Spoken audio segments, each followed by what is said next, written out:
मेरा नाम है डॉक्टर अमी दक्षिणी और मैं एक स्किन स्पेशलिस्ट हूँ और मेरी 2 क्लिनिक्स है called think skin clinic in Bangalore, one in Kasavanahalli and one in Shantinagar.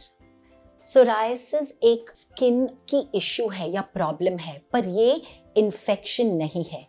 पहले ये हमें जानना बहुत ज़रूरी है।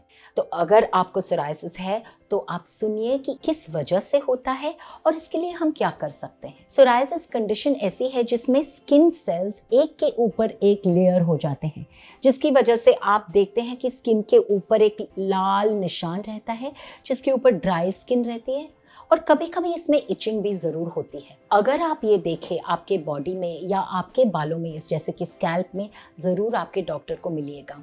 ये जनरली स्टार्ट होता है स्कैल्प पे या एल्बोज या नीज पे और कभी कभी इसमें ब्लीडिंग भी हो सकती है इचिंग के बाद। सोरायसिस पूरे बॉडी पे भी स्प्रेड हो सकता है। इसकी वजह जनरली जेनेटिक है, it runs in the family.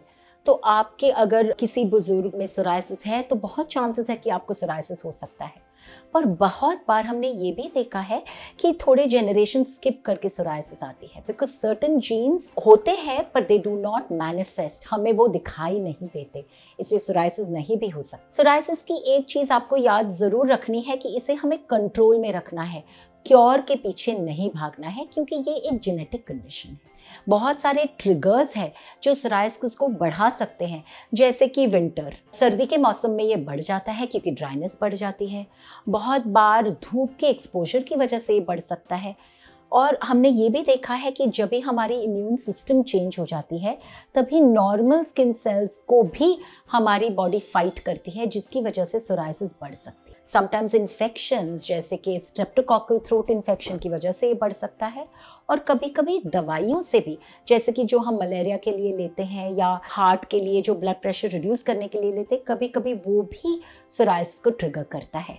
तो अगर आप जानें कि इसकी वजह से आपकी कंडीशन बढ़ रही है तो उसे आप ज़रूर अवॉइड कीजिएगा। सोरायसिस की ट्रीटमेंट के लिए फर्स्ट चीज़ ये ज़रूर जानना इम्पॉर्टेंट है कि मॉइस्चराइजेशन बहुत ज़रूरी है। मॉइस्चराइजेशन नहीं अगर किया तो ड्राई स्किन बढ़ सकती है और उसकी वजह से सिम्टम्स भी आपके बढ़ सकते हैं। तो सुबह शाम मॉइस्चराइज़र लगाना बहुत ज़रूरी है। इसके ऊपर आई एम श्योर आपके डॉक्टर प्रिस्क्राइब करेंगे, जैसे कि कॉर्टिकोस्टेरॉइड्स है, जिससे ये इम्यून सिस्टम को वहाँ लोकल एरिया में कम करके सोरायसिस को कम कर सकता है। बहुत सारी ओरल दवाइयाँ भी है जो इसे कम कर सकती है। हम इसको लाइट थेरेपी भी देते हैं और समटाइम्स बहुत हैवी बायोलॉजिक्स भी आईवी हम दे सकते हैं अगर सोरायसिस बढ़ गया तो। ये चीज़ जानना ज़रूरी है कि हम इसे सिर्फ कंट्रोल कर सकते हैं, क्योर के पीछे न भागें।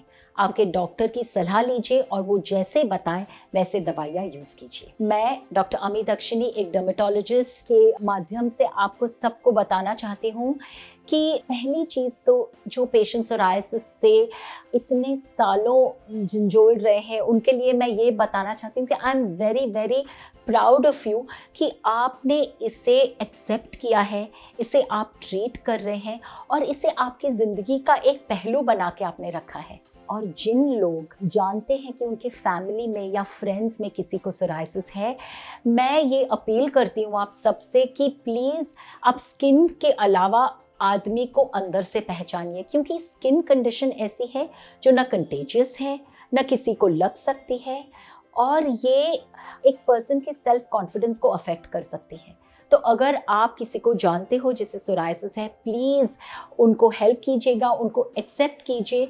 Late us empower them also to feel and look normal. तो आज के दिन अगर आप किसी को जानते हैं विद सोरायसिस, प्लीज़ उन्हें एक गुड मैसेज लिखिएगा and let's make their life happier and healthier.